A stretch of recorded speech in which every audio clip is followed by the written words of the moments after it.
Are you ready? I hope we're ready. I hope we're ready. I'm ready. Let's do it. Ready? Hello, everyone. Welcome. Welcome to our first digital dialogue since the pandemic, which is ongoing, but we don't say that. I'm so glad to have you here today. Our first talk of the season is actually going to be from AADHum and MITH's own Murice Alexander. Dr. Alexander got her PhD from Cornell in 2021. Let's do it. And joined AADHum and MITH in 2022. Today, Liz will be talking about WILDWOOD, BlackDH Adventures in Southside Chicago Worldmaking. In general, her work crosses many registers, both looking at data in formal and at the level of poetics way, also thinking about the technical specificity of data, but also thinking about data as a substrate for different ways of expressive work around the real lives of Black people, with the focus in this case in Chicago. Please join me with welcoming Dr. Elizabeth Alexander.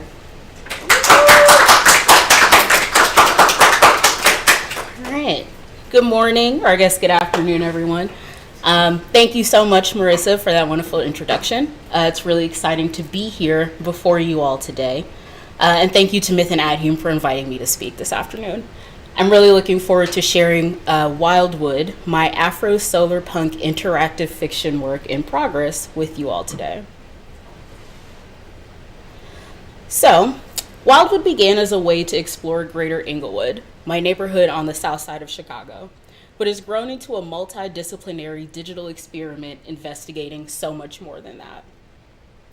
So if you've heard me lecture or honestly say literally anything before, you've probably heard me talk about Englewood, which is where I'm originally from and where most of my immediate family still lives. Also where Marissa's from, but like whatever, no one's saying. It's all good. The first presentation I ever gave at UMD was an AADHum Open Lab on growing at Greater Englewood, an audio story I co-produced that examined the neighborhood and its social justice organizations. The piece reflects so many of the things about Greater Englewood that I find really fascinating as a distant resident and researcher. The dominant narrative of the neighborhood, like many on the south and west sides of the city, like many urban cities, is one of violence, trauma, and destitution. The bright ones escape, me and Marissa, and everyone else is left to rot. This is a narrative believed by many outsiders who only learn about the neighborhood from sensational news stories. Unfortunately, this story is also believed by many insiders who have a much more complex experience of this working class Black and brown community, but learn the same story of ruin from the media, reinforced by their experiences of real structural inequality, shaped by years of neglect and disinvestment. The stories we tell ourselves matter. As such, much of the Southside Chicago social justice work that I've encountered involves a storytelling component, no matter what the core issue is. For example, Grow Greater Englewood, the organization profiled in the audio story, is a land and food justice organization that grounds its work in historical recovery through storytelling. Their belief is that, in addition to land and food, community residents must be rooted in their full, radical, sustainable history in order to bloom new futures. If the only stories residents ever learn about themselves are negative, how can the community count on anything to improve? Social justice means growing and sustaining culture as much as it means ending structural oppression, giving the people their bread and their roses too. And this image is from the Greater Englewood space, which is on 58th and Halsted, for the Chicagoans in space. And I really like this image because you can see the mural overpass in the background and this really awesome mural in the foreground that was created at the Englewood Music Festival a couple of summers ago to be situated in the Greater Englewood space, and it was created by the Englewood Art Collective, or Englewood Arts Collective. So a bunch of small grassroots organizations in Englewood coming together to make this space beautiful as a form of social justice work. But more to my point for today, this narrative work is increasingly being done by community members through digital and new media platforms. Ivory Tower academics aren't the only folks exploring and expanding the human condition through digital methodologies. In addition to growing food and teaching residents how to grow their own food, and creating digital media with other organizations, Grow Greater Englewood has plans to create their own virtual reality experience showcasing their local farm meeting space, which you see here, and sharing narratives by community members, allowing anyone anywhere to experience Greater Englewood on its residents' own terms. Before I encountered Greater Englewood and contemporary Southside Chicago justice work, though, I was a distant resident and researcher.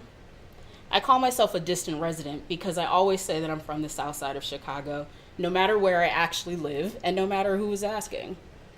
I claim Southside Chicago because it is very important to me that others encounter the space as a real place producing living, breathing humans and not simply a media metaphor for urban decay. I do what I can with the little power that I have. To be clear, the desolation of structural disinvestment is a very real force in this community. But so is the power of care and the possibility of joy, exhibited in the work of organizations like Greater Englewood. This orientation informs all of my work. I'm incredibly curious about this little neighborhood thriving at the nexus of Black power and anti-Black oppression.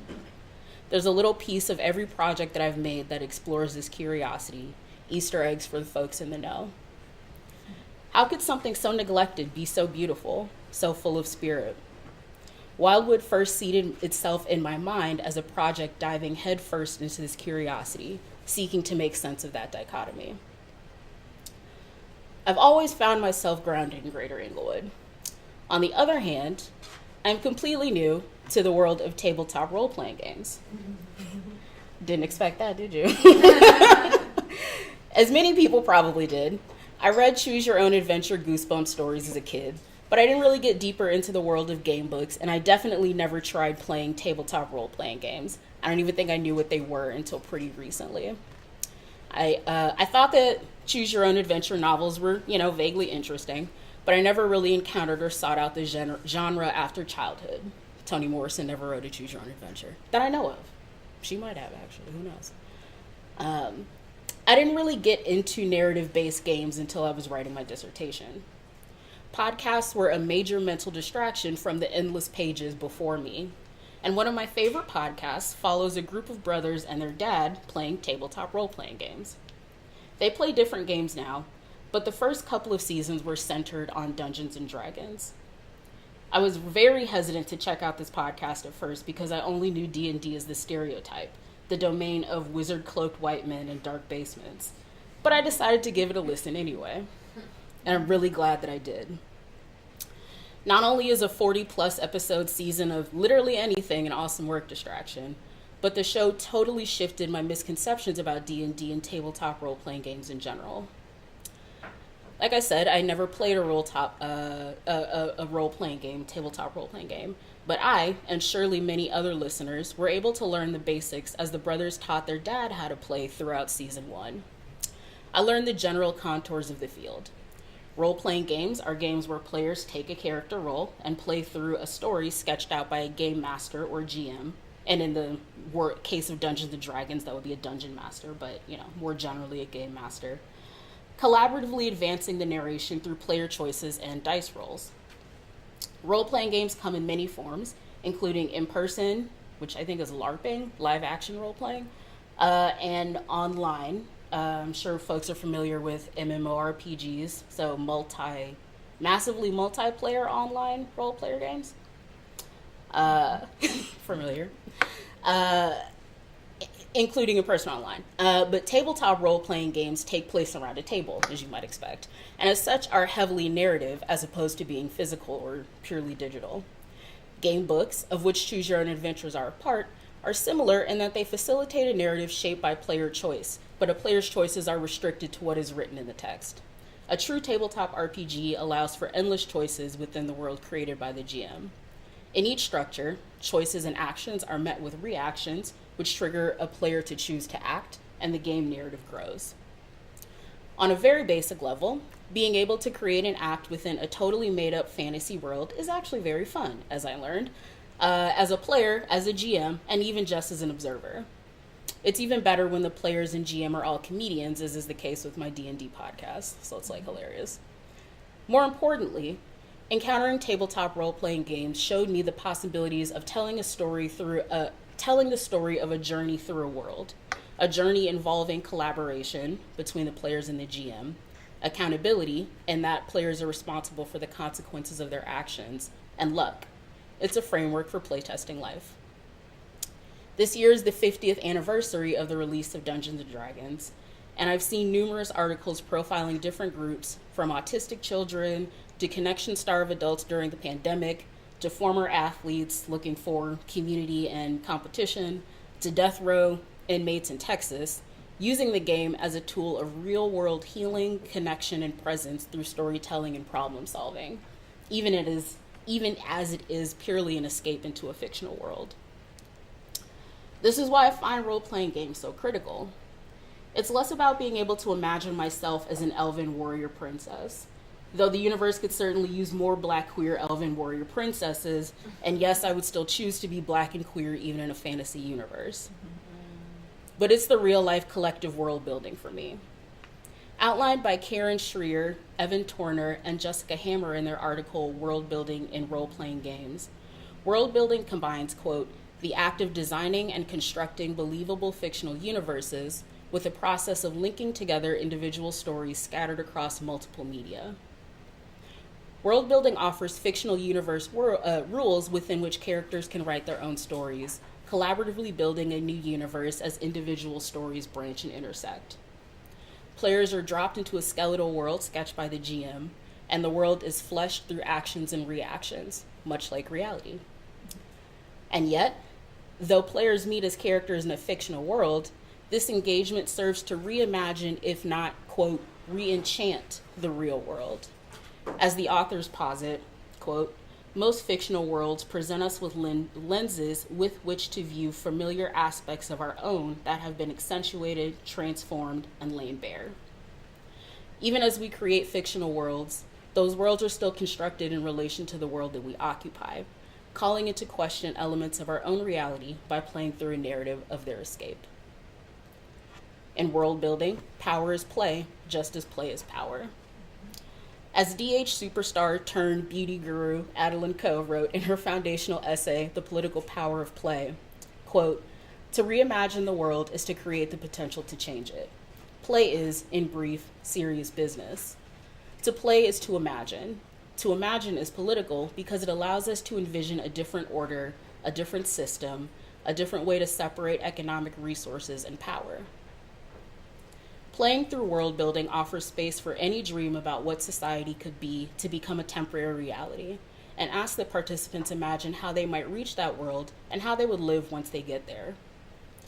Now, predictably, granting people the space to build the world they want to see does not end well 100% of the time.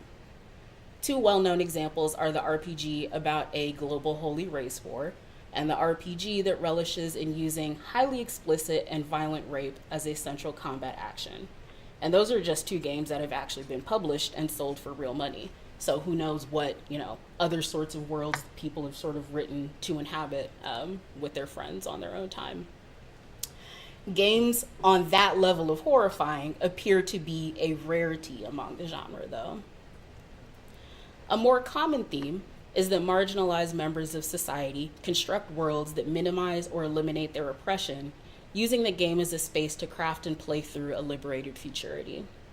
For example, the Deep Forest tabletop role-playing game, which I first encountered during an awesomely affirming if-then lecture on gaming as speculative world building by Alexandra Toe and Chris Martins. Shout out to series organizer and AADHum faculty Lillian Yvonne Bertram. Deep Forest is a, quote, map game of post-colonial weird fantasy, set in a world where, quote, the invading humans that, quote, occupied our monstrous home have been, quote, driven off, and we have a year of relative peace, this quote, with which to dismantle their settlements and reclaim their lands, or reclaim our lands. We only have 1 year to complete this work because, quote, come winter, a band of heroes will arrive and we might not survive the encounter. This foretells the ending of the game. But for right now, quote, in this moment, we monsters have an opportunity for healing and self-discovery in our deep forest away from human eyes. The game takes seriously what it means and looks like to rebuild a community after decolonization, and calls attention to the relative fragility of post-coloniality, requiring that players examine the materially damaging effects of colonialism and envision healing alternatives. And it does so from the perspective of the monster, challenging colonial discourse by owning and inverting it. Unfortunately, I did not get to participate in the gameplay as I was just watching a recording of the live event, which itself took place on Zoom. Even just as an observer, though, I was really struck by watching others start with a blank Miro board, as you can see. Oh, I guess this isn't Miro, this is Google Docs, but another group used Miro. Start with a blank digital document and literally draw a map of their deep world forest, a world on the brink of liberation, yet still fully mapped through its colonial past. Building this world meant initially thinking like a colonizer in order to construct the game map for the world, in order to then play against the colonizer, which I think really hits at the powerful possibilities of playing through world building. Here, play is not simply envisioning, but truly enacting new social orders, new systems, new economies, new power structures, new rules, grounded in a nuanced understanding of the world against which one writes, with the added benefit of being able to immediately improve what is broken and discard what does not work simply by shifting the story. Even if that enactment is only for a few hours a week and only exists at a friend's table or in a lecturer's Google Docs, it still serves as practice for creating and inhabiting a new future in all of its messy and complex detail. For those of us at the margins, this play is a critical practice.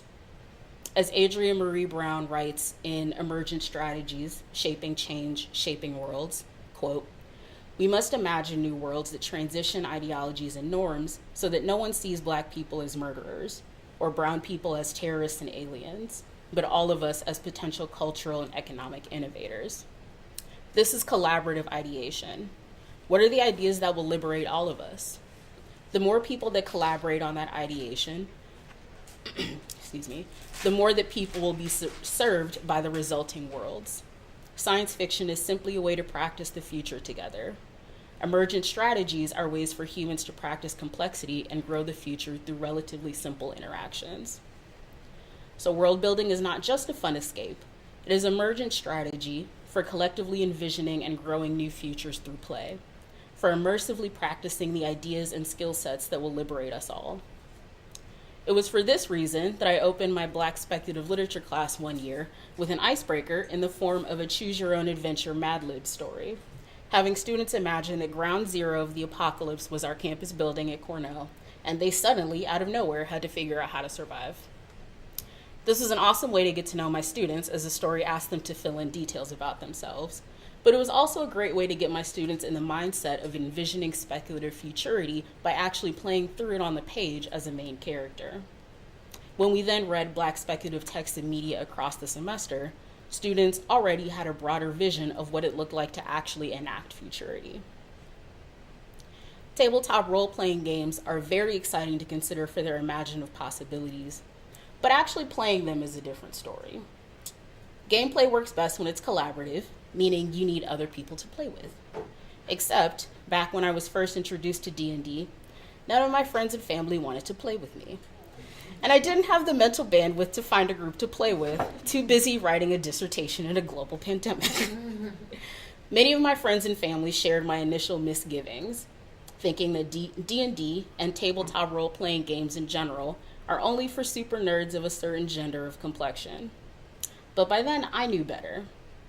On the one hand, I was slightly frustrated because many of these folks watched Stranger Things, a wildly popular show literally based on D&D, showing that the game is relatable to a very broad audience. On the other hand, I understand where they're coming from.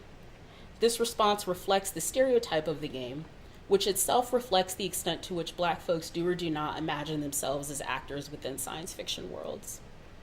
The rise of Afrofuturism as a mainstream cultural force from its emergence on the aesthetic margins has certainly helped Black folks see themselves in fantastical futures. Many of my friends and family who would never be caught playing D&D are equally as ready to pack up and move to Wakanda. As much as I enjoy consuming Black speculative media, though, I wanted to actually participate in the collaborative ideation that might produce a radical Black future rather than just watch someone else's vision, but I didn't know how to get there by myself. So these disparate ideas about Chicago futures and world building simmered while I built skills and worked on other projects. In time, the ideas bumped up against a new media through which they could manifest. WILDWOOD seeds began to root and sprout in the dirt of Black digital and experimental methodologies. For me, BlackDH is the intertwining of methodology and theory in service of, quote, interrogating and mapping and refashioning the complicated relationship between technology and the African diaspora. According to literature scholar Kimberly Bain from our article, The Street Finds Its Uses, a Black Digital Humanities Call and Response, BlackDH is, quote, a call to study how we read, how we think, and how we become invested in anti-Black systems of thinking and knowing. My Black digital humanities process involves using and understanding technology in relation to and in service of Black self-narrative, Black community recreation, and Black world-making. For example, the above analysis that I just quoted, that's on the slide, comes from an article written with a dear longtime friend. As is a common theme in my BlackDH community, that article began as a way for us to better understand our own relationship to and personal histories of the technologies that we interact and build with. This view of BlackDH is core to the work that we do at AADHum, as we explore the intersection of, quote, digital studies, producing scholarship that evaluates and extends investigations into the histories and impacts of digital technologies on Black life worlds, alongside the ideation and production of projects that actively name Blackness in the production and implementation of digital technologies. And that's from the editorial note for the Reviews in DH issue that was produced by AADHum, editorial note written by Murice Alexander, Trevor Munoz, and Aaliyah Brown.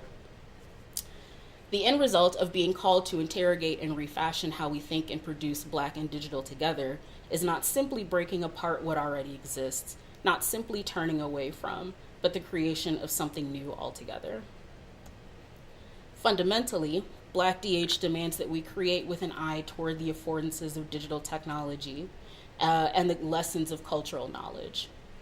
As AADHum director Murice Alexander explains in Breaking, Dancing, Making in the Machine, Notes on Breakdance, upon reflecting on a conversation about digital humanist work with an Indigenous scholar, colleague, and friend, BlackDH explores, quote, what digital affordances could it bring to Black diasporic texts.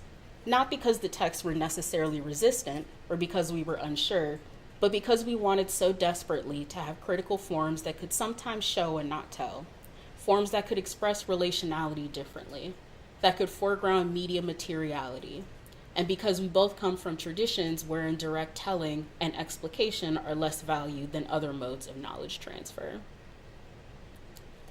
So when I think about the cultural knowledge of Black expressive traditions and how to name Blackness in my own digital production work, as AADHum calls us to do, my mind often goes to Black feminist scholar Barbara Christian's claim that we are a race for theory, but, quote, in forms quite different from the Western form of abstract logic. Our theorizing, and I intentionally use the verb rather than the noun, is often in narrative forms, in the stories we create, in riddles and proverbs, in the play with language, since dynamic rather than fixed ideas seem more to our liking. How else have we managed to survive with such spiritedness? Women, at least the women I grew up around, continually speculated about the nature of life through pithy language that unmasked the power relations of the world. It is this language, and the grace and pleasure with which they played with it, that I find celebrated, refined, and critiqued in the work. A written figure which is both sensual and abstract, both beautiful and communicative.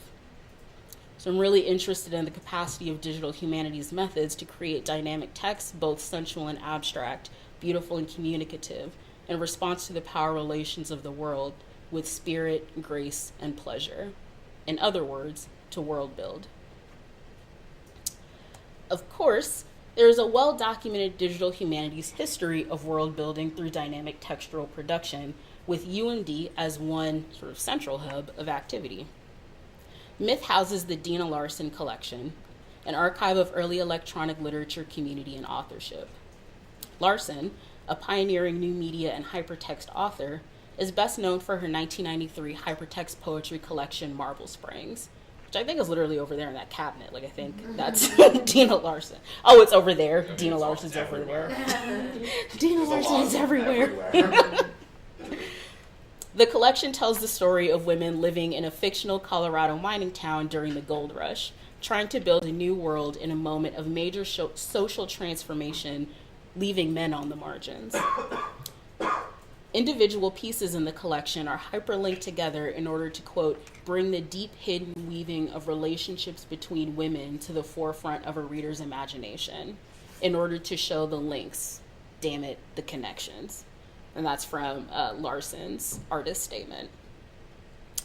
Here, digital interactivity allows us to not just imagine, but actually move through the intricacies of community creation, bound by the conventions of a world. It is not only about what the connections are, but how you as a reader-player are called to participate, navigate the connections, and even insert yourself into the narrative. At AADHum, dynamic digital narrative creation is a key framework for navigating the intricacies of Black life worlds. For example, my colleague Andrew Smith's project Literary DJ, a digital remixing engine born out of Black literary and musical practices, quote, allows users to move through a set of hip-hop lyrics and Black literary texts as, quote, a pathway for understanding the ties between Black musical and literary traditions as repositories of storytelling, cultural memory, and history. The engine encourages users to link lyrics and literature together to build textual playlists according to shared key terms. So, users actively remix disparate Black cultural sources into a narrative around a given word, navigating the connections between the different pieces and, in a sense, immersing themselves in a textual and oral visualization of Black life. But what if, immersed in a visualization of Black life, a user is denied interaction because links and connections have been systematically erased? My colleague Kristen Washington's Dare to Remember, a digital memorial of Black Brooklyn, quote, re-envisions ways to represent Black histories after erasure, disappearance, and silencing, using GIS mapping, a photo series, and virtual reality to create this immersive digital commemorative experience and to emphasize the importance of memory and transgenerational silence to Brooklyn's Black community. The project digitally maps one community through its historical and cultural silences, telling a story of Black Brooklyn partially by mediating the reader's ability to interact with and connect to an immersive environment. Drawing upon a desire for the intimacy of interactivity, Washington interrogates our assumption that we have agency over an inherent connection to our built environment by, quote, manufacturing the initial feeling of incommunicable frustration and recurring feelings of disorientation through which the author experiences her neighborhood and its shifts through time. But failing that connection, we can log on to visualize a new world altogether. Parham's Let Us Be Weightless, an interactive short story, builds a world that thinks digital ecologies from the perspective of people of color in the Americas. Though the hypertext narrative builds a world that looks similar to ours, the similarities shift as expected connections lead to new outcomes. These shifts take place in the narrative and in the interface itself, as the project pushes Twine's platform boundaries to challenge not only a reader's understanding of American ecology, but also their understanding of digital reading practice, both experiments key to the future of our world. It's a dynamic text, sensual and abstract, responding to the power relations of the world and its ecologies by creating a new world to play in, even if only for an hour or two. I would be remiss here if I did not also highlight the Twine-based work in progress of our awesome AADHum postback, Caitlin Ten. Her CP Time project explores how anti-Blackness renders time, quote, using interactivity to, quote, trace a physics of space-time that enlivens from the racialized Black body as a formative force that shapes Black knowing, living, and making in the U.S. I look forward to seeing how this project continues to develop as Caitlin continues to sort of investigate and work through all of the awesomeness that is Twine and her brilliant ideas. Looking forward. So BlackDH brought me back to WILDWOOD. Inspired by Barbara Christian's call to create dynamic texts with spirit, grace, and pleasure, and affirmed by my colleagues' groundbreaking digital work toward enhancing and even sometimes transforming the kinds of networks out of which we have ourselves emerged, a quote from Making Breaking. The project builds a digital narrative game world that shifts in response to the player's choices and her luck in the form of dice rolls. Writing this work of interactive fiction is, on some level, just a way for me to play a tabletop role-playing game with myself, moving between the worlds of GM, player, and observer as I iteratively build a world, create conflict, envision responses, and parse the results. Though the world is not collaborative in the sense that a reader can add to the story, although that is something that Larson was playing around with in her own work, which is actually quite compelling. WILDWOOD invites the reader to play with me in the practice of envisioning and enacting new stories about Greater Englewood, specifically Afro-solar punk stories.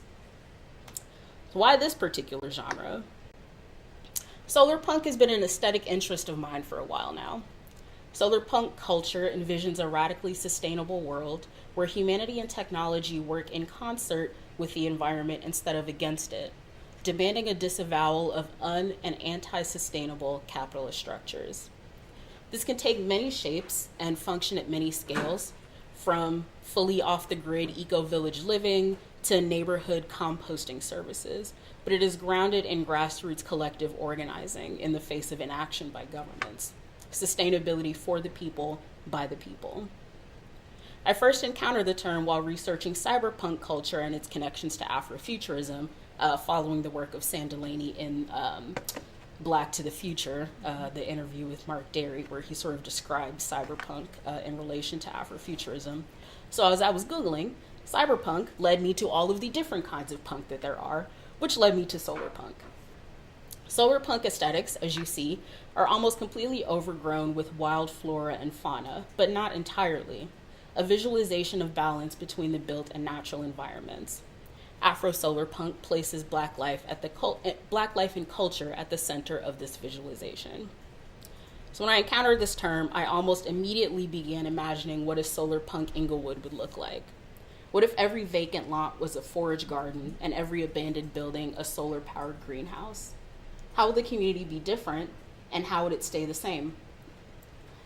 This started out as an aesthetic thought experiment, but then I began to spend afternoons convened with Englewood activists and in evenings binging a role-playing game podcast. I visited the Greater Englewood Nature Trail, which you can see on the slide, a stretch of abandoned freight train tracks on their farmland, on Greater Englewood's farmland, that they've purposefully allowed to grow over and rewild into an elevated nature preserve. And I realized that folks were already experimenting with strategies to enact this Afro-solar punk future I envisioned. So over time, that question shifted. How might I imagine and write a world where Greater Englewood has solved some of the world's greatest environmental challenges? How can I help to flesh the skeletal world that these community leaders have already begun to sketch? How might I construct a future narrative for a neighborhood that is very invested in and actively works towards social and environmental futurity, but is rarely spoken of as such? As an aside, the first title I came up with this project, for this project was Good Dragons, Mad Dungeons, a mashup of D&D's title with Kendrick Lamar's album title, Good Kid, Mad City, and also the name of a Chicago youth activist organization. I dropped that title as the project evolved away from using D&D as an RPG structure, but Good Dragons, Mad Dungeons was one of my better creative moments, and it is now memorialized in this talk. I might do something with that. That's such a good title. Anyway, world building in this way is the work of intersectional environmentalism, defined by organizer and eco-communicator Leah Thomas in her book, The Intersectional Environmentalist, as, quote, environmentalism that advocates for the protection of both people and the planet. It also aims to create space for a more complete and inclusive retelling of environmental or natural history, one that embraces all cultural contributors to sustainability and environmentalism. So again, moving back to storytelling. Environmental justice requires not only new actions and new structures, but new stories about how those two things intertwine to fashion our surroundings, grounded in our lessons of history. So this is an interesting question in general, but it's a particularly generative question given the role that the South Side of Chicago plays in environmental justice history. And none of the things that I'm about to say I knew before I started researching this project, which is kind of sad because this is where I'm from. Hazel Johnson, a pioneering environmental activist who you can see in this photo in yellow, standing out, began organizing for no other reason than to improve her community's environmental conditions. A resident of Atgeld Gardens, a project housing development on the far south side of Chicago, Johnson began investigating when she realized that a disproportionate amount of her community, including her husband, were dying or had died from cancer. She discovered that these illnesses were the result of the built environment. Atgeld Gardens was built on top of a toxic landfill. This led her to create the People for Community Recovery, an environmental activist organization of concerned residents fighting for better conditions in 1979. A movement leader, Johnson was invited to attend the first National People of Color Environmental Leadership Summit in 1992. It was at this summit where organizers first drafted and adopted the 17 Principles of Environmental Justice, and where Johnson was first named, quote, the mother of environmental justice. Her tireless work earned her a Presidential Environment and Conservation Challenge Award in 1992 and a seat on the National Environmental Justice Advisory Council.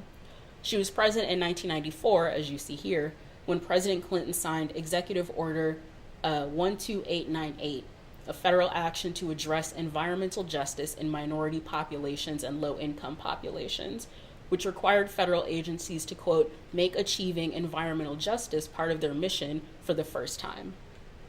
So she is critical to getting this this executive order signed, sort of raising the term environmental justice to the level of like government action. But unsurprisingly, Johnson appears as a footnote in the history of environmental activism if she's there at all. Few seem to care about the contributions of a dark-skinned, widowed mother of 7 from the South Side of Chicago projects, even as her contributions help make the future of environmental justice possible. Thanks to digital storytelling, however, this is shifting. Help This Garden Grow, an audio docuseries produced in partnership with the People for Community Recovery, tells Johnson's story through interviews with many who worked with her, including her daughter Cheryl, who is now the director of People for Community Recovery.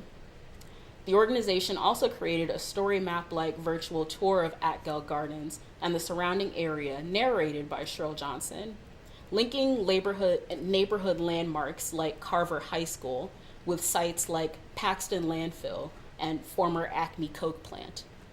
The tour was originally created when the pandemic made in-person tours impossible, making these toxic tours accessible to everyone for the first time.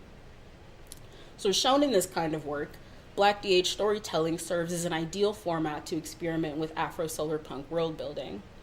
In response to the power relations of the world, in response to the impulse to enhance and transform the networks that link us, these projects use storytelling as a tool of justice with digital methods of interactivity and choice to craft a dynamic text full of spirit, play testing strategies for the future. So in this project, in WILDWOOD, the player goes on a journey through a future version of Greater Englewood, combining player choice with ability check rolls to create randomness and luck. On face, the project is pretty straightforward. Imagine a world, write it down, have players make choices and roll a virtual die, throw in some images and maybe some audio if you're fancy. Except, I've never played D&D. I'm also not a trained creative writer, and I can't draw. So, building this project has been a really exciting series of digital methods, lessons, and experiments in and of itself. So the story is written with Twine, a platform for writing hyperlinked texts that often take the form of narrative games. After writing out the background to the world, text that ultimately became the game's introduction, I outline the various conflicts and choices that take place in the first chapter. This is done in a separate document, mainly to have content to work with when I eventually moved over to Twine, which I had to learn while I was writing this project. Doing is often the best way to learn. When I finally did begin writing in Twine, I found that the process of narrative creation got a lot easier, actually. Hyperlinking is a very simple action on the platform, and it becomes much easier to write a continuous narrative that integrated player actions and choice once I was in the mindset and the keystroke pattern of setting up challenges and creating possible solutions. Not unlike the real act of world building, we can theorize and plan endlessly, but at some point we must act and react, and writing interactive fiction has been no different. As the story grew and my twine abilities grew, I was able to build in more complex UI mechanics such as roles and stat mechanics. A unique content management system, I find Twine to be a really powerful platform that can be impactful at any scale and ability level. I've played some really complex Twine stories, such as Parham's Let Us Be Weightless, that combine narrative and media into a rich multimodal landscape. I've also played Twine stories comprised solely of words, such as Anna Anthropy's Queers in Love at the End of the World, which you see on the slide, that hit me harder in 10 seconds than some novels do in 400 pages. Interactive fiction urgently pulls the reader into the world of the game, and the Twine platform makes building these dynamic texts pretty simple to do. Though I will admit that having some HTML, CSS, JavaScript background makes the process even easier, but you can learn both at the same time. As I wrote, I used AI, specifically DALL-E via Microsoft Copilot, to generate imagery. This was and still is a very complicated choice for me, as I am truly not sure where I stand on generative AI. I can only begin to imagine how that sentence will age in the digital dialogues archives. The issues are numerous. I don't like that publicly available artwork is scraped without attribution or compensation to populate training data sets. And perhaps I'm sensitive to this compared to the way that writing is used in training data sets because I can't draw. So I can only imagine how much work goes into creating digital art only for it to be sucked into DALL-E. And I find myself very compelled by projects like the Nightshade tool that work to poison image data sets by including invisible pixels that change how an image is processed, leading the program to produce incorrect images. It does not help that training data sets include images from all over the internet, meaning that harmful images like racist depictions and child sexual abuse imagery have also appeared in some training data sets. Even at best, in a context where the data set is clean and all of the included artists have been credited and compensated, generative art replicates existing aesthetics instead of creating anew. This is my opinion. If a user prompts for an image of something that does not exist in the real world, the resulting image will be a mashup of images that already exist rather than a wholly new creation, which on some level is kind of a semantic argument because isn't everything just a mashup of things that have existed? But in the case of generative AI, it leads to some really complicated and confusingly weird images. For example, my first prompts requesting Afro-solar punk buildings in Englewood, Chicago, looked like a combination of the first Google image result under solar punk with the Chicago skyline in the background, because DALL-E combined images that matched with the key terms in my prompt and made an image. However, Englewood is nowhere near downtown, so an image of the neighborhood wouldn't have the skyline in it. An artist sketching out Afro-solar punk buildings in Englewood would be able to capture the visual nuances of the neighborhood, catching those kinds of details within the boundaries of that particular aesthetic, creating something new rather than combining pattern match results from a general database. At times, I can only get DALL-E to produce a particular version of an image no matter how I rewrote the prompt, and I didn't want to draw attention to an obvious mismatch between the narrative and supporting imagery, so at points the story shifted to match the image that AI produced. An AI-generated image can only ever be as accurate as the relationship between the prompt and the training data, a visual approximation at absolute best.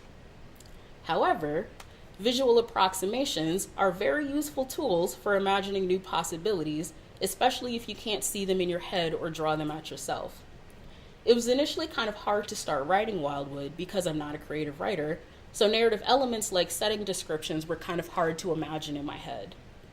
AI-generated imagery, as you can see here, these are some of the stills from the project, helped to inspire more detailed storytelling because it offered a descriptive starting point that I could build upon. So this is a very small snapshot of Wildwood as it currently exists. I'm currently preparing chapter 1 for journal submission, So a fully working 1.0 version will be available on my GitHub no later than April 1st at 11:59 Eastern. So just in the next couple of slides, I'm gonna click through, read you all a bit of the introductory text, and then wrap up the presentation. Just a little bit of demo. So this is the introduction to the game. You find yourself in Wildwood in the year 2099. The region was once known as Greater Englewood, a section of the traditional homeland of the Three Fires Confederacy between the indigenous Potawatomi, Odawa, and Ojibwe nations. After the land was stolen and sold to Paul Cornell, cousin of Cornell University founder Ezra Cornell, it was incorporated as the Southside of Chicago. The land passed many decades as a white middle and working class residential area until the arrival of Black Southern families led many white residents to flee. As Black families made the neighborhood their home, they faced increasing action and a lack of sustainable investment from the city government. The trees that they couldn't get the city to trim grew large. The potholes they couldn't get the city to fill grew larger.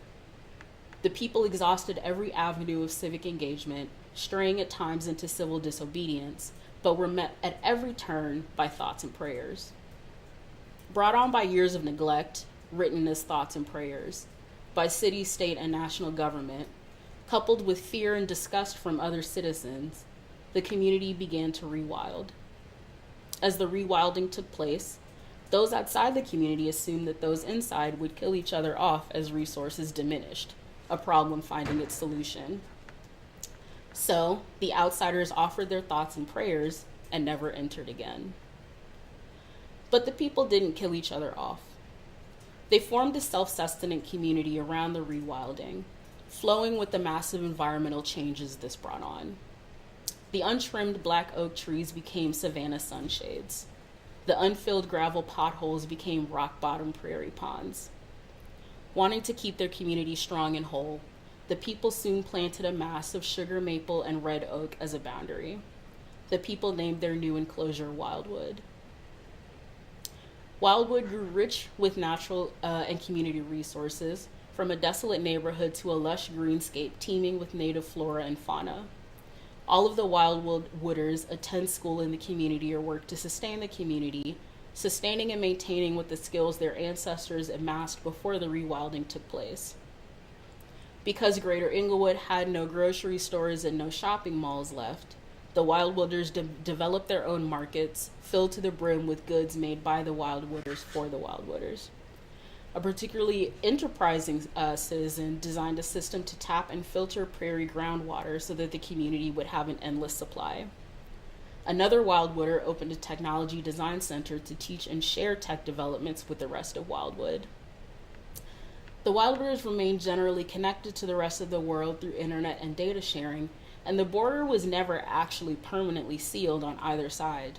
But the more that the outside region descended into environmental and political chaos, the less that Wildwooders felt the need to leave. Utopia is a pipe dream and communism never works in practice, but the Wildwooders know they have a good thing going and they collectively work to move upward and outward. Unbeknownst to the Wildwooders, the outsiders are plotting an invasion. Years of extractive industrialization destroyed many of the natural green spaces left in the outside region, as a growing demand for expensive skyrise housing and resource-draining data centers took hold. The only green spaces left on the outside are gardens located on condo rooftops, lakefront beaches bought up and gated off by developers, and riverside parks attached to swanky restaurants and hotels, a network of private property oases. In its rewilded state, Wildwood is the last remaining natural public green space in the region, and now the outsiders want it. You and the other Wildwooders are unaware of this plot at the present moment, though.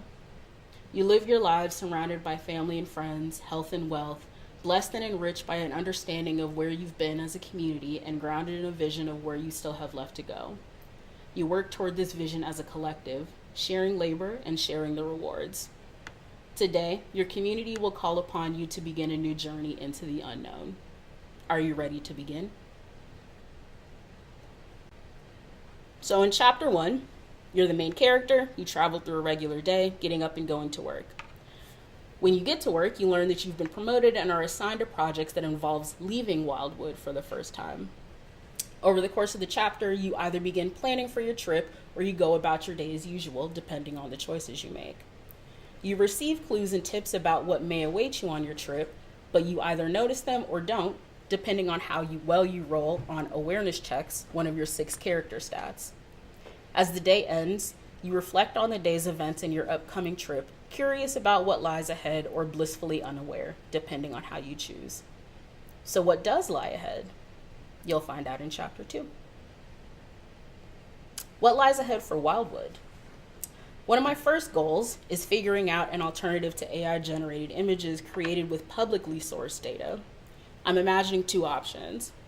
I could go totally new school and build my own small data set of purchased and credited solarpunk digital art with which to train an AI, a practice adopted by many Black digital and computational artists. Lillian Yvonne Bertram, Linda Dunia, I believe, is another artist who works with, who generates AI based on a data set of her own paintings. So created a data set to train the AI and then creates new art based on her own art. This would allow me to feed in my own images of Englewood to blend in with the artwork, such as this one from the Englewood Nature Trail, something I don't totally feel comfortable doing with a public AI service. I generally try to avoid including any detailed or identifying details in my interactions with AI. Or I could go old school and just find a grant to hire a Black artist to create art for me. Blending the 2 options might be a future goal, but I'm open to all suggestions in Q&A. Next is making improvements to the user interface. The dice rolling mechanism has been very finicky, so streamlining the code is a main goal. I also want to make sure to achieve a healthy balance between player choice and dice rolls, as well as incorporating ways for players to level up their roll modifiers. Though this is primarily a thought experiment playthrough, I would still like the game to be actually enjoyable as a game. Broadly, this just means continuing to learn the Twine Sugar Cube platform. I'm looking forward to adding features and media I can't even think of yet as I learn how to use the platform better. Finally, and most importantly, I must continue building out the world of Wildwood.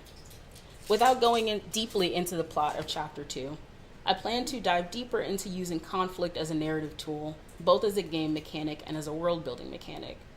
This is super complicated for me because Greater Englewood is a neighborhood already overdetermined by conflict, but increasingly I see this as a core of the project.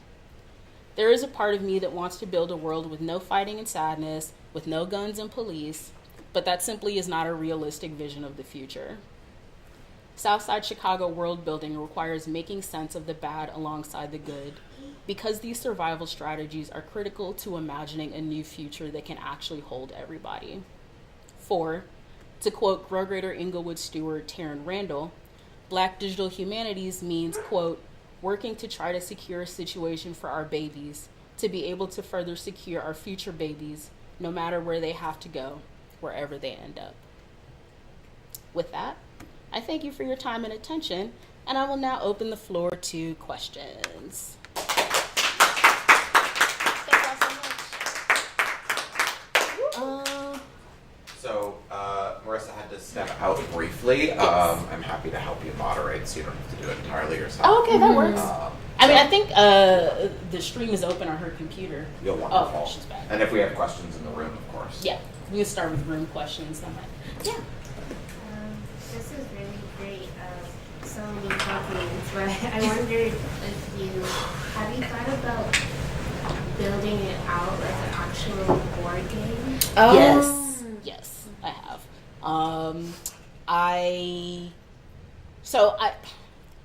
Yes. I want to know everything.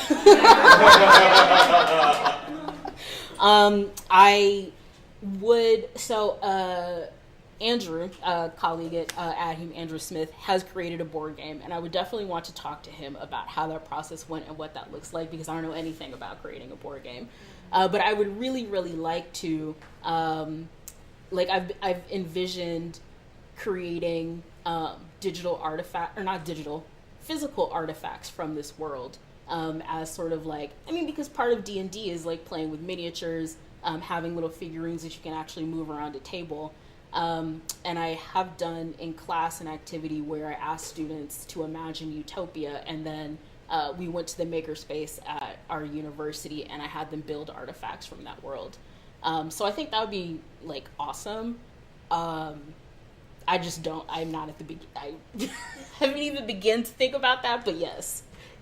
I'm thinking, like, would this be like playing cards? Like, would it be like a Uno type, or the Dungeon and Dragon type, or the Monopoly cards type, or even the dices? Would the dice look the same?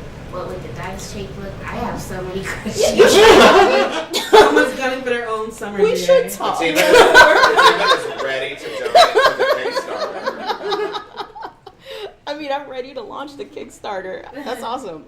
Yeah, let's talk more. Because I'm very interested in what you just said about Uno as a mechanic for this game. And yeah. And then there's Uno flip. Like Well, actually, just can you say more about that while we're here? Just tell me what you mean. like, there's the regular Uno, Mhm. which all Black communities play different. I've learned. But then you have the Uno flip, which it adds more spice to the game. If someone gets the flip card, then now you flip your cards. And so it's like you're playing with two different worlds. If I think about it with world building, so there's the dark side, which is like the dark side of Uno, which when they flip it, and that has a different set of conditions. Because it's like +7 compared to the light side, which is like +2 or +4. And then I'm even thinking, well, I also have a question. Is this supposed to, do you envision this being like a single multiplayer, or it being a multiplayer with others? Because you were saying how when you were having difficulty finding people to play with, then you would play with yourself as the game master. So did you think about like how, like, the two avenues in the future? So, to your point about the card game, that is super compelling. I can, like, in particular, thinking about that as a framework of world building, like, you can just sort of flip back and forth between alternate universes depending on the card that you're looking at. That definitely calls to mind some of the AADHum projects that we've done around, like, AR trading cards for Black history. And I could definitely imagine some really awesome applications of, like, a two-faced playing card that's augmented with artifacts, information, what have you, as a framework for building that world. So that's awesome. To your second point, I have not thought about making this multiplayer, but that is primarily because I don't know how to do that in Twine. And if it is possible in Twine, I would totally do that. Okay, Marissa's nodding, so maybe that is possible in Twine. I think that would be really interesting to be able to actually play this game as a collective. And, you know, I really would like to, you know, even outside of creating this digital project, I really want to convince, like, somebody to play D&D with me so that we can do this in real life. And, like, actually engage in that kind of, that's a good point. And actually engage in that kind of collaborative ideation, because I do think it's a really different experience when, you know, for lack of a better way of saying it, I know all the thoughts in my head, but I don't know how other people see the world. And, you know, that this game would only sort of explode with that kind of being able to take in that kind of input. I'm definitely thinking about ways to integrate that in Twine, but there is also, you know, a world in which I just finally sit down and learn Unity and make this like a VR game.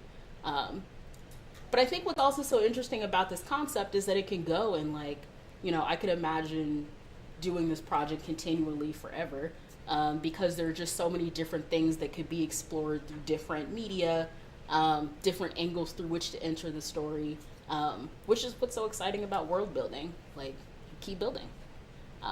So that's awesome. Please email me. I want to know all the thoughts that you have, because they sound awesome. Yes, first lab member. Awesome. Thank you so much, Fatima. Yeah, I was wondering if you ever thought of not if you ever thought, but the difference between like I guess games that Black people are like more willing to play, like spades, pinochle, dominoes, those ones, versus like the more like board game, world building. I wonder if those like experiences like kind of inspired how that inspired you within this project as well. And also I want you to go more on like the conflict as a game mechanic or a narrative tool. So yeah, for sure. So to your first question, I had not thought about that, but now that you're asking, it's kind of what immediately sort of comes to mind is that like I'll talk specifically about spades because I have a very specific relationship to an interaction with spades, which is that I don't know how to play spades. My grandma tried valiantly to teach me, and I was a child, and I was like, this isn't gonna matter, I don't need this information. And then I grew up and realized how deeply I needed to know how to play spades. And I think part of what sort of scares me, honestly, about learning spades now is how hyper competitive people get. It doesn't even feel safe sometimes to enter a space and say the words, I don't know how to play spades, because then people are just like, who are you? What are you? What? So I think like in that sense, I don't know what there is to be said, but I wonder if there is something to the way in which spades is hyper competitive, people building community through competition. I'm also thinking about like playing the dozens as like building community through like conflict. Well, actually, building segue to your second question, building community through conflict. I think it's complicated for me to explore it as a game mechanic specifically in this world, and I can specifically think about like the inclusion of guns in this narrative, right? Do I want to write a world that has guns? Because Englewood is so overdetermined, not just Englewood, Southside, many urban spaces in this country, in this country, are so overdetermined by gun violence and like the choice to resolve conflict through using weapons, violence, competition, as opposed to like collaboration, conversation, some other sort of healing mechanism. But I, increasingly kind of feel like the only way to figure out how to solve that problem is to go through it and actually see, in this, we'll take very literally what I'm sort of presenting in this presentation. In a world in which these are the conditions, this is the conflict, how might people react? So really taking that thought experiment to the next level. I think it's just kind of scary because it's like, I think when you get into thinking about conflict, the sort of importance and impact of this kind of world building gets very real very fast. Chapter 1 is just like, we're walking to work. Like, okay, yes, everyone walks to work. But like, facing guns, another line of conflict that I've been really, debating through, working through is police in this narrative, because this is like a very present question in our real world. If we're talking about defund the police, what is the alternative? How do we keep communities safe still? And even if in the world of WILDWOOD, there is some sort of like justice-based community safety organization, practice, what have you, that all breaks down when you leave WILDWOOD, and you're confronted with the outsiders who have not changed, if not have gotten worse, in terms of how they sort of utilize violence and brutality.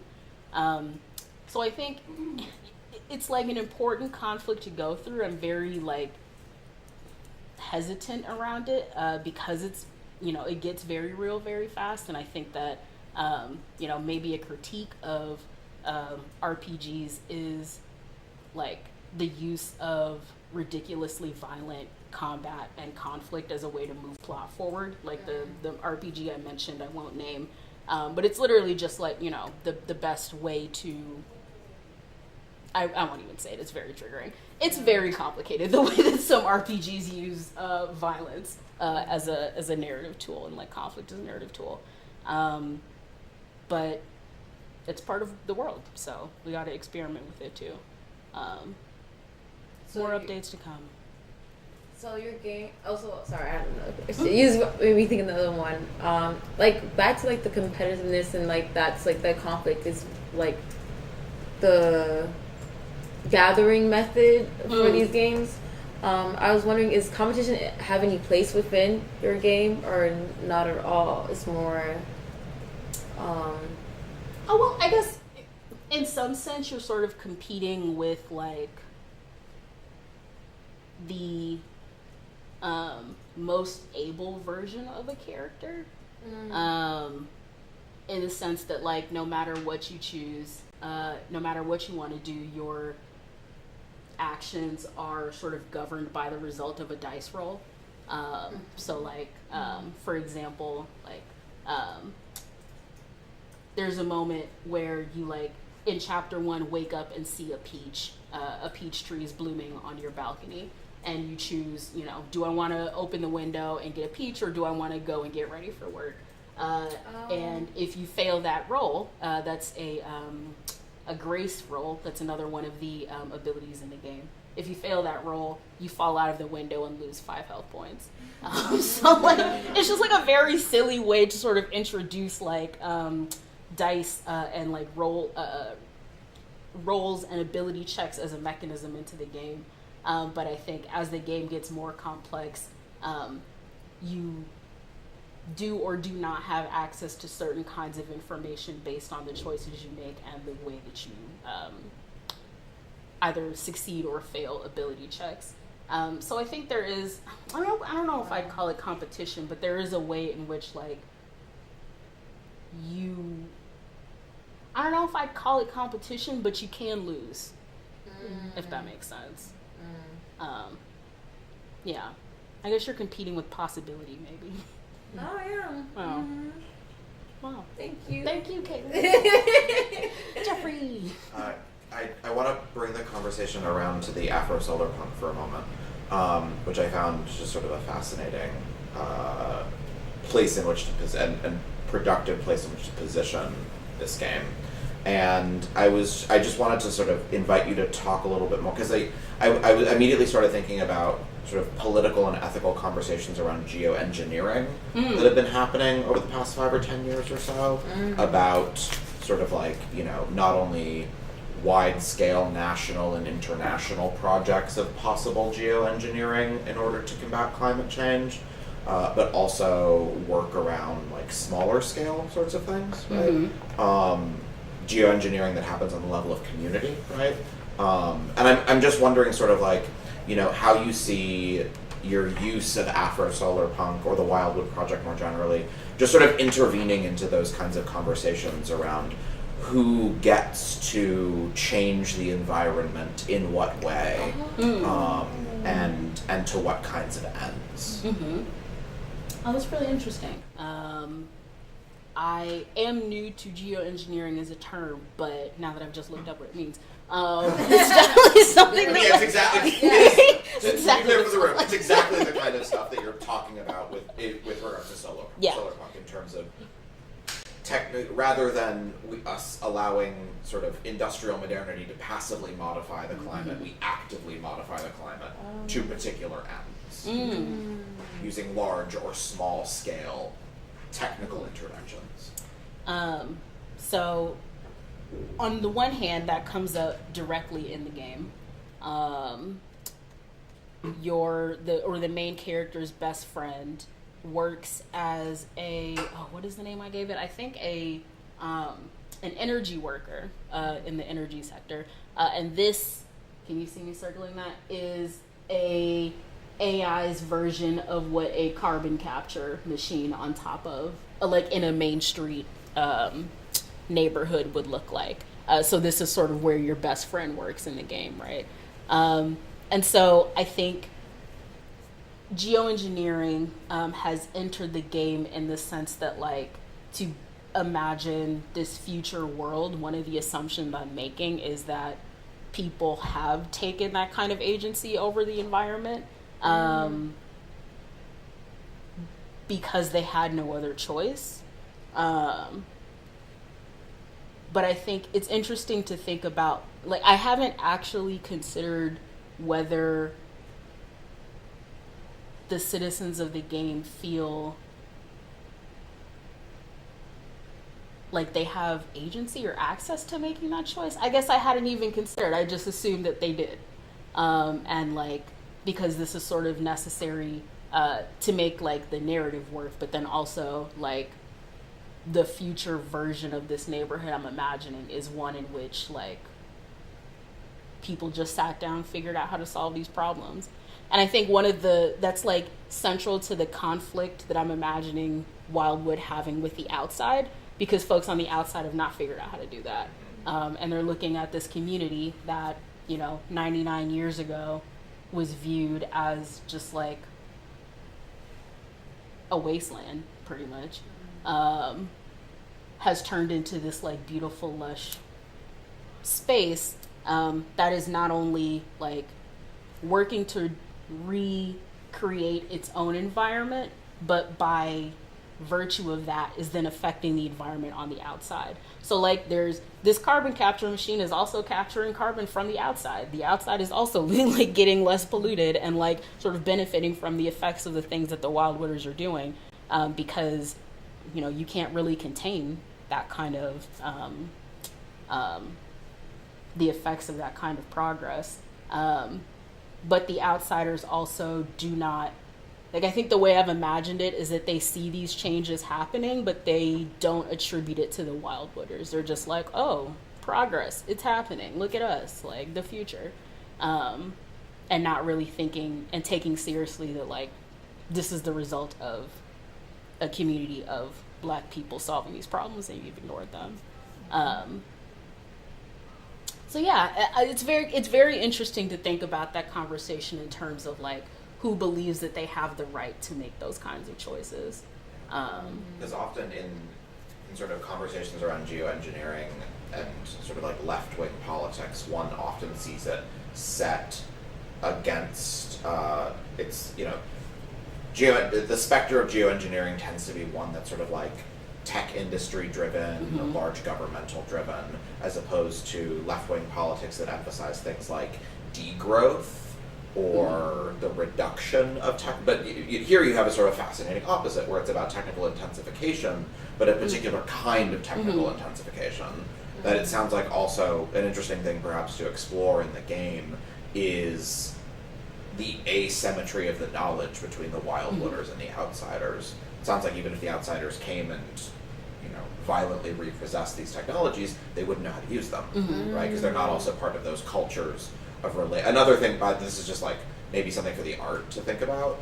I think it's like a banyan tree, right, by the large this solar panel. Yeah. Yeah. I was wondering, ways that the art could also reflect the ecological specificity of the Chicago region, right? And then which could be something to, like, maybe it's about feeding more research into the AI, or maybe it's working with not only, like, hiring, like, artists, but also, like, I don't know, botanists and biologists who are Chicago-based to be able to help you figure out, if you rewild literally the south side of Chicago, like, what does that look like?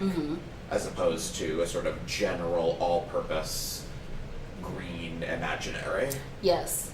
I think that is definitely one of the, like, issues I'm trying to navigate in terms of using AI, because that's definitely something that I'm trying to investigate, not only in the story, but is actually happening in real life. I think the Englewood Nature Trail is such a beautiful example of what this work can look like, because this is literally just, like, freight train tracks through the Southside that have been abandoned forever, and GGE decided to not do anything to it, intentionally not do anything to it, so that all of the natural sort of Midwestern like flora could grow back. And this image is from a forage walk that I did on the nature trail, where we were being led by a community organizer who was going around and showing us like what different weeds were, what they can be used for, what they've historically been used for.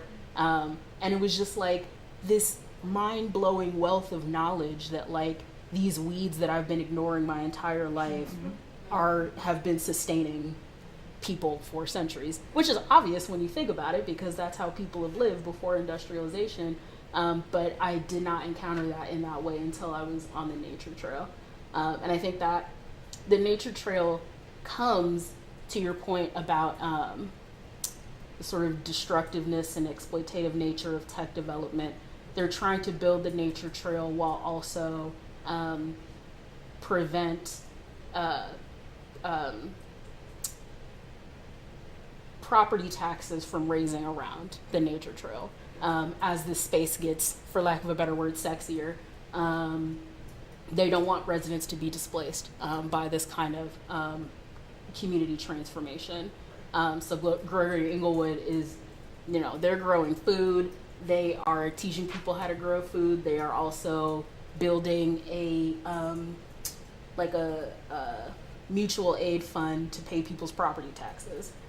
It's actually kind of incredible how many things GGE is doing under the banner of like land justice. But yeah, I think that is exactly what I'm trying to explore in the story, and exactly why using AI has been pissing me off, because it is not going there with me. But I think that is also just I have to figure out how to make it go there with me. Yeah. Yeah, I've been thinking a lot about this, and thinking about for a different project, which we talked a lot about, and thinking about the different kinds of rivers and trails in the past of the geography of the Chicago areas, right? And I was thinking how, in working on my own project as a subset of that, and I think now is adjacent to this, thinking about how even to level like social media, like Facebook, etc., like there's so much potential, particularly for people my age, because this is where our age difference matters a little bit, though it's not as great as it used to be, where I still remember like, all the things in Englewood of like, grandparents and great-grandparents getting together and thinking about like their backyards, right? That's the part you don't see in Chicago. In a way, it's just the intense, in all cities, but I think in Chicago it's particularly striking because of the way so many neighborhoods have these huge backyards and alleys. So it's almost like a second world on top, another layer of worlds. But for where we lived in Englewood, we were alongside the train tracks, right, that abutted Hamilton Park. And because we were abutting this large park, there's something to be said, it's just a social media point, of thinking about sort of crowdsourcing some of what maybe Jeffrey is talking about and thinking about the flora and fauna of the area. Like I remember long conversations about which beans will grow and which beans don't grow. Seeing deer, right, and rabbits, right, walking around. Deer in Englewood, they'll get shot, was like always a joke. I'm like, these deer are smart deer. Yeah. They know what they're doing. They do. Right? But thinking about that as well, or the growing conversation I'm seeing now, I no longer live in Chicago, but my friends in Chicago, for instance, we were talking about the coyotes. Right? Seeing coyotes. And so thinking about, something like Lisa Brooks' work, who IRLH we worked with a lot, and tracking the coyotes as a way of thinking about climate change, because from her take, the coyotes are always like, 1 hour ahead of the human in terms of understanding how the landscape is changing and what would it mean to bring that to some place like Englewood as well, which I'm assuming has coyotes. Because they've come from Country Club Hill, so I can't imagine they haven't come for Englewood. I don't remember if it was my mom, my sister, or the news, because they all sort of intertwine at times. But like, I definitely heard somebody saying that like they saw a coyote on the Southside. Or was it a fox? No, I think it was a coyote. Yes. Yeah, we had fox and deer and rabbits. Yeah. It's like, I think to the point of this project, it's like crazy to me to think about how Chicago is viewed and then experience it as like this very wild place. Like, yeah, and even think about the Emerald Chain. I have another friend who's done a tour of just the parks, which we forget about because of gun violence. So there's this long period where you just couldn't spend much time in most of the city's parks or on the Southside, but these huge, like, this entire sort of system from north to south, and hundreds, maybe 100 miles of these interlocking parks that are forest preserves, golf courses, all kinds of the lake. Right, because the lake counts as a park in somewhere like Chicago, and thinking about those beach parks as well. It's really fascinating to think about what it means also to really think about the things that the sort of state, I'll go there, what feels like sort of a state-sanctioned violence that underwrites so much of gun violence in Chicago. It's also about literally displacing you from your own local geographies. But increasingly people have been sort of reclaiming those geographies, even at the level again of like, thinking of Jackson Park, for example. Or et cetera. So yeah, it's just incredibly exciting. Yes. Coyotes are very present, and I think, or like coyotes are increasingly present. I literally just looked at an article from Black Club Chicago that was like, here's what you do if you see a coyote. It's like, okay, it's real. Yeah, I don't think I really appreciated until I got older and like left Chicago, obviously, how unique it was to be in an urban space with so much green space. Like, I spent so much time in the Dan Ryan Forest Preserve because just like it's there, Yeah. That's where I would learn how to ride a bike. And then, to leave and then see that like that is actually not normal. It is not normal to have an ocean-sized lake in the middle of your city, like, Like what? all of these things. Yeah, people really don't believe that Lake Michigan is a real beach. No, it's like no, actually, I did it. really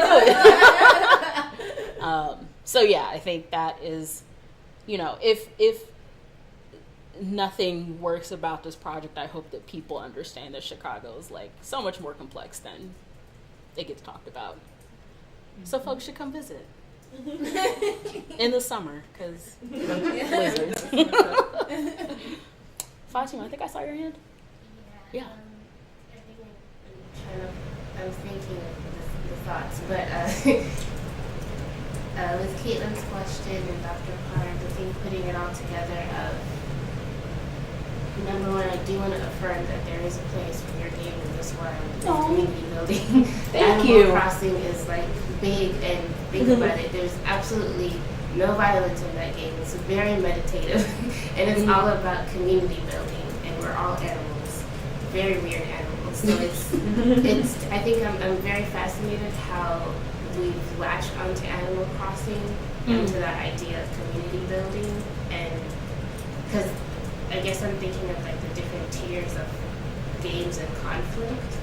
So, or you can go down the GTA level, right, where it goes extreme, and the questions I'm thinking of, like, how much conflict, like, how much mimicry of, like, the real world do you want to bring into the game? But also, do you have, like, if you think about bringing guns into the game, can you think about a different thing that maybe scaffolds off of a gun, but it's not a gun per se when we play the game, so that it changes how we think? Ooh, that's so that it's, I don't know, maybe it's like a, I don't know, like a stick. It's like a beach balloon, which if we're playing as a user, we can translate to what this would mean in the real world. But you're not telling us it's a gun, even though we know it's probably that. As a way of like, because it's a new, you set the rules. I think this is so cool because you have a space to introduce something to the gaming world of what would a police look like in a world, but you get to set your own conditions and create your own language, which I think would be really, really cool. That definitely would be. I'm gonna have to footnote you in the project because I'm definitely going to use that idea. Because you're right. I think some of like the narrative or like world building gaps in the game are just, in a real way that I'm new to this. And so I haven't even explored all the possibilities of what this affords. But I think, yeah, like, that makes sense to me, not only as a game mechanic, but also as a actual reflection of what would happen in the world. Like, I often have this sort of sci-fi fantasy that, like, one day Magneto will fly over the Southside and just like suck up all the guns, right? That's my answer to gun violence is Magneto. That's all I got. But even, I mean, I think if we're being honest, even if in a world where that happened, people would find something else to use, to sort of your point. And I think that is a way that I can sort of think through like the actual issues that underlie gun violence, because it's really not about like the physical object. It's about people not having ways to like cope. Yeah. Yes. No, all I have to say is yes. Excellent. You can do so much. I'm really excited. Yes. Well, I think we should end there. Okay. Sounds Thank good. you very much. This is amazing. This was amazing.